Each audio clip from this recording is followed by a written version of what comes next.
Hello friend, welcome to easy study MP GK के important क्वेश्चनों का ये हमारा तीसरा वीडियो है। जिसने भी पहले दो वीडियो नहीं देखे हैं इसके बाद जरूर देखें। चलिए आगे बढ़ते हैं। हमने पिछली वीडियो में दो होमवर्क क्वेश्चन दिए थे, देखते हैं उनके answer.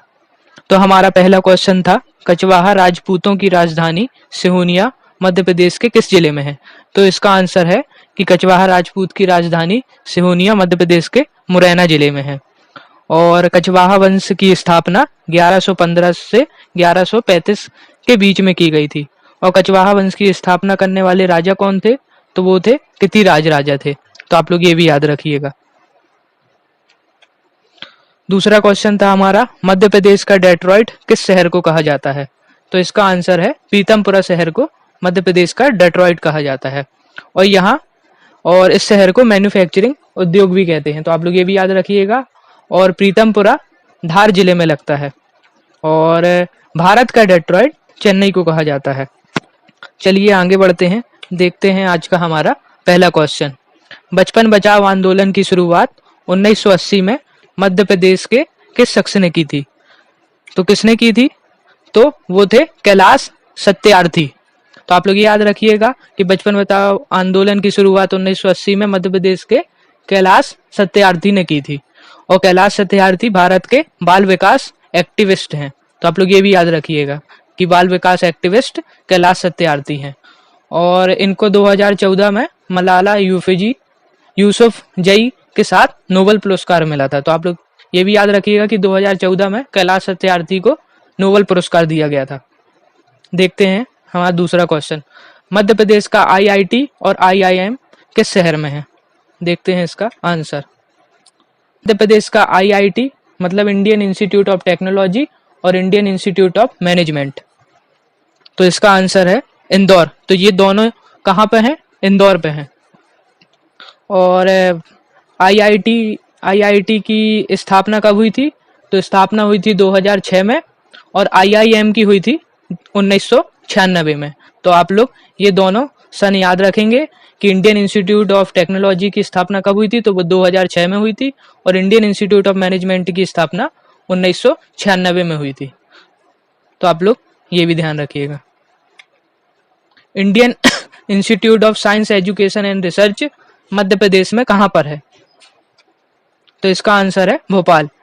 Indian Institute of Science Education and Research कहाँ पे है? भोपाल में। और इसकी स्थापना कब हुई थी? तो 2006 में हुई थी भोपाल में, Indian Institute of Science Education and research. और इसको बोलते हैं IISER। मध्य प्रदेश में कितने केंद्रीय विश्वविद्यालय हैं?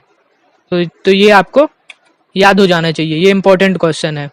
तो मध्य प्रदेश में कितने केंद्रीय विश्वविद्यालय हैं? तो 2 हैं। और वो कहाँ कहाँ पर हैं? तो पहला है डॉक्टर हरि सिंह गौर विश्वविद्यालय जो कि सागर में है। और दूसरा है वो है इंदिरा गांधी राष्ट्रीय ट्राइबल विश्वविद्यालय। वो कहाँ पर है? वो अनूपपुर में है। तो आप लोग ये दोनों नाम भी याद कर लीजिएगा, क्या नाम है उन विश्वविद्यालयों के और कहाँ पर है। तो एक सागर में है और एक अनूपपुर में है। इंदिरा गांधी राष्ट्रीय मानव संग्रहालय मध्य प्रदेश में कहाँ है? इंदिरा गांधी राष्ट्रीय मानव संग्रहालय भोपाल में है। तो आप लोग ये भी याद रखिएगा, यह मानव विकास पर आधारित है। मानव विकास पर आधारित है। और ये कहाँ पर है? भोपाल में है। भरतारी लोकगीत मध्य प्रदेश के किस क्षेत्र का गीत है? तो इसका आंसर है मालवा। भरतारी, तो आप लोग ये नाम बिल्कुल ध्यान रख लीजिए। भरतारी कहाँ का लोकप्रिय गीत है? तो ये मालवा का। और ये भी पढ़िए, भरतारी लोकगीत मध्य प्रदेश के मालवा क्षेत्र के राजा भरतारी की याद में गाया जाता है। तो ये मालवा क्षेत्र के राजा भरतारी की याद पर गाया जाता है। और हमारा अगला क्वेश्चन है, आलाखंड लोकगीत मध्य प्रदेश के किस क्षेत्र से है? तो इसका आंसर तो आप लोग को याद हो जाना चाहिए, इसका आंसर है बुंदेलखंड। और इसके बारे में और जानकारी, आलाखंड जगनिक द्वारा रचित परमार रासों का हिस्सा है। कहने का मतलब आलाखंड लोक कवि जगनिक द्वारा लिखित एक वीर रस प्रधान काव्य है। तो ये आलाखंड है जो एक काव्य है। तो आप लोग ये याद रखिए कि आलाखंड क्या है और किस कवि ने लिखा था। तो ये जगनिक के द्वारा लिखा गया था। और आला जो थे वो राजपूत के वंशज थे। और इसमें आला ऊदल का वर्णन किया है। तो आला अलग है, ऊदल अलग है, तो आप लोग ये भी पढ़ लीजिएगा। मध्य प्रदेश का मध्य प्रदेश का राजकीय वृक्ष कौन सा है? तो मध्य प्रदेश का राजकीय वृक्ष बरगद है। और ये भी पढ़ लीजिएगा, यह 1981 में मध्य प्रदेश का राजकीय पेड़ चुना गया, बरगद, 1981 में। तो आप लोग ये सन याद रखिएगा, 1981 में।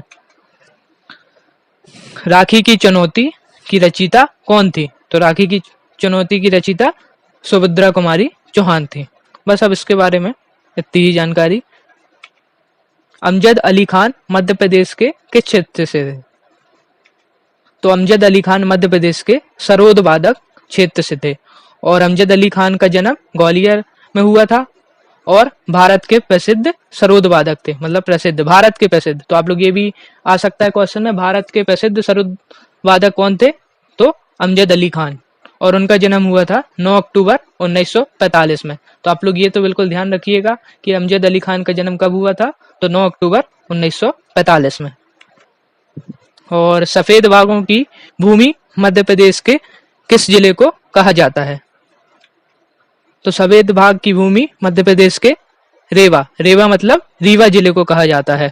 और आप लोग ये भी याद रखिएगा कि ये सफेद बाघ रीवा से 20 किलोमीटर दूर मुकुंदपुर वन्यजीव अभ्यारण्य में पाए जाते हैं। सफेद बाघ कहाँ पर? रीवा से 20 किलोमीटर दूर एक गांव है मुकुंदपुर वन्यजीव अभ्यारण्य, तो इस अभ्यारण्य में पाए जाते हैं सफेद बाघ, व्हाइट टाइगर। ग्वालियर घराना भारत का सबसे पुराना घरानों में से एक है। यह शास्त्रीय संगीत किस क्षेत्र से संबंधित है? ग्वालियर घराना, तो ये ख्याल गायन के क्षेत्र से प्रसिद्ध है, क्षेत्र से संबंधित है। और ग्वालियर घराना ख्याल नामक शास्त्रीय संगीत से संबंधित है। ख्याल गायन शास्त्रीय संगीत से संबंधित है। और इसके सबसे प्रसिद्ध कवि कौन थे? तो वो तानसेन है, जो ग्वालियर शहर से आते हैं, मतलब तानसेन ग्वालियर शहर से आते हैं। सचिन तेंदुलकर ने दुनिया का पहला दोहरा शतक मध्य प्रदेश के किस स्टेडियम में लगाया? तो ये तो बिल्कुल आपको याद होना चाहिए, उन्होंने ग्वालियर के कैप्टन रूप सिंह स्टेडियम में लगाया था। और इसके बारे में और इन्होंने कब लगाया था सचिन तेंदुलकर ने? फरवरी में 2010 में दक्षिण अफ्रीका के खिलाफ सचिन ने विश्व का पहला दोहरा शतक लगाया था। तो ये विश्व का पहला दोहरा शतक था। और कैप्टन रूप सिंह स्टेडियम कहाँ पर है? तो ये ग्वालियर में है। और होलकर क्रिकेट स्टेडियम कहाँ पर है? तो ये इंदौर में है। और नेहरू स्टेडियम कहाँ है? तो ये भी इंदौर में है। और कैप्टन रूप सिंह स्टेडियम, ये तो मैंने बता दिया, ये तो ग्वालियर में ही है। और ग्वालियर में अंतर्राष्ट्रीय क्रिकेट स्टेडियम भी है। तो इंदौर में 2 हैं और ग्वालियर में 2 स्टेडियम है। मध्य प्रदेश में कैप्टन रूप सिंह स्टेडियम कहाँ है? तो इसका आंसर तो मैंने अभी आपको बताया, और इसके बारे में और पढ़ लीजिए। और ये स्टेडियम मेजर ध्यानचंद के भाई और भारत के महान हॉकी खिलाड़ी रूप सिंह के नाम पर बनाया गया। तो ये किसके नाम पर बनाया गया? भारत के हॉकी खिलाड़ी के ऊपर, जो रूप सिंह है। तो आप लोग ये याद रखिएगा कि ये स्टेडियम किसके नाम पे था और वो किस खेल से संबंधित थे? तो वो हॉकी खेल से संबंधित थे। सिंगरौली जिला अस्तित्व में कब आया? तो सिंगरौली जिला अस्तित्व में 24 मई 2008 को आया, अस्तित्व में आया। और यह सीधी जिले के, मतलब जो सीधी जिले थे उसके तहसील सिंगरौली, चित्रांगी और देवसर को मिलाकर बनाया गया था। तो ये 3 तहसील को मिला के एक नया सिंगरौली जिला बनाया गया था 24 मई 2008 को। और तानसेन की समाधि कहाँ पर है? तो आपको ये भी याद होना चाहिए कि तानसेन की समाधि कहाँ पर है। तो ये ग्वालियर में है तानसेन की समाधि। और इसे अकबर ने 1586 में बनवाया था। तो आप लोग ये सन भी याद रखिएगा कि इसे अकबर ने और 1586 में बनवाया था समाधि तानसेन की, ग्वालियर में। कुनो वन्यजीव अभ्यारण्य मध्य प्रदेश के किस जिले में है? तो इसका आंसर है श्योपुर। तो आप लोग याद रखिएगा कुनो वन्यजीव अभ्यारण्य कहाँ पर है? तो ये है श्योपुर में। और इसको एक और नाम से बुलाया जाता है, वो है कुनो पॉपुलर वन जीव अभ्यारण्य। तो आप लोग ये दोनों नाम याद रखिएगा कि इसको किस किस नाम से बुलाया जाता है, ठीक है। और बाघों की संख्या के आधार पर मध्य प्रदेश का भारत में कौन सा स्थान है?